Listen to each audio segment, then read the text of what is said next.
Welcome to the Animation Production Group 5th through 12th grade after school class. I'm Nathan Fisher, and today I want to share with you the work of my student Moss Parry.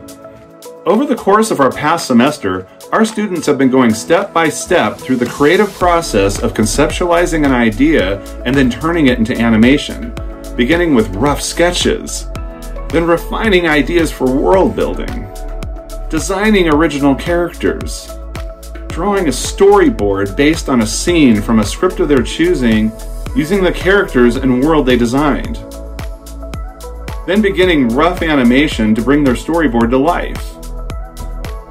If you'd like to learn how to bring a story to life through the process of animation, go to animationafterschool.com. We would love to have you part of our creative community in our next 5th through 12th grade after school class.